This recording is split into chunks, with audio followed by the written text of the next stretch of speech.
de ce lundi 10 janvier 2022, le ministère de la Santé et de l'Action sociale a reçu les résultats des examens virologiques ci-après.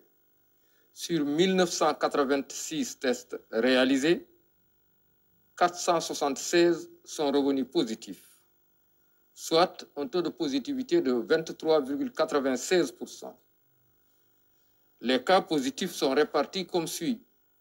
Nous avons eu 15 cas contacts suivis par nos services. Aucun cas importé n'a été enregistré au niveau de nos différentes portes d'entrée aériennes, maritimes et terrestres. Et 461 cas issus de la transmission communautaire ont été répertoriés, dont 344 notifiés dans la région de Dakar et répartis entre les départements de Dakar, Pikine, Rufisque, Keur Massar et Guédiawaye. Tandis que dans les autres régions du pays, 117 cas ont été notifiés et répartis entre les régions de Thiès, Kaolack, Ziguinchor, Kédougou, Saint-Louis, Diourbel, Kolda, Fatick et Matam. Dans le bilan du jour toujours, il est à relever que 216 patients suivis dans les domiciles ou hospitalisés ont été contrôlés négatifs et déclarés guéris. 5 cas graves sont pris en charge dans nos services de réanimation. Un décès a été enregistré le dimanche 9 janvier 2022. L'état de santé des autres patients suivis ou hospitalisés est jugé stable. À ce jour, 79 766 cas ont été déclarés positifs, dont 74 098 guéris, 1899 décédés et donc 3 768 patients encore sous traitement.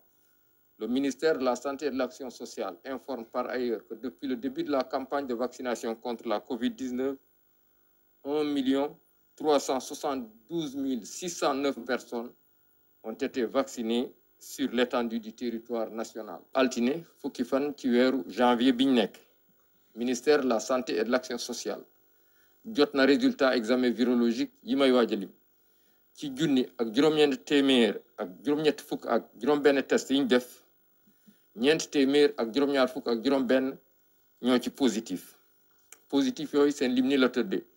am nañ ci fukki cas ak juróomi cas contact, ñooñu mooy ñi jot ci mbas mi fekk dañoo jaxasoo woon ak ñu yore doomu jàngoro ji.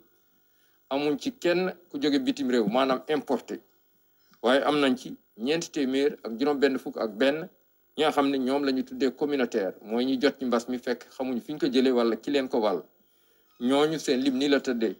ci Ndakaaru ak li ko wër am nañ ci ñetti téeméer ak ñeent fukk ak ñeent ci département yi lañ leen fekk, mooy département bu Ndakaaru, bu Pikine, bu Guédiawaye, bu Rufisque ak Keur Massar.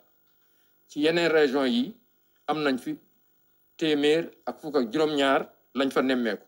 ñooñu ñu ngi leen fekk ci région yi: région bu Thiès, bu Kaolack, bu Ziguinchor, bu Kédougou, bu Saint-Louis, bu Diourbel, bu Fatick, bu Kolda ak bu Matam.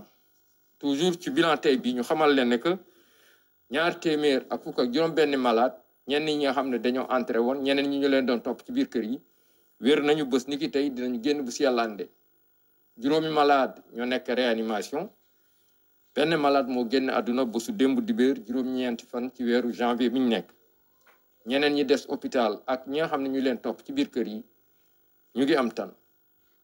ci bésu tey dalee ko ci cas bu njëkk ba, Sénégal wëññi na juróom-ñaar fukki junni ak juróom-ñeent yu teg juróom-ñaar téeméer ak juróom-benn fukk ak juróom-benn ñi nga xam ne jot nañ ci doomu jàngoro ji.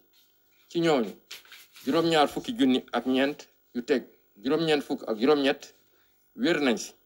junni ak juróom-ñett téeméer ak juróom-ñeent fukk ak juróom-ñeent ñoo ñàkk seen bakkan. mu des ci loxo docteur yi ak malade yi nga xam ne ñu leen topp ci biir kër yi ñetti junni ak juróom-ñaar téeméer ak juróom-benn fukk ak juróom-ñett. ministère de la santé et de l'action sociale mu ngi leen di xamal tamit bi campagne vaccination bi doore ba léegi ñu jot a ñàkk ñu ngi toll ci 1 million ak ñetti téeméer ak juróom-ñaar fukki junni ak ñaar yu teg juróom-benn téeméer ak juróom-ñeent.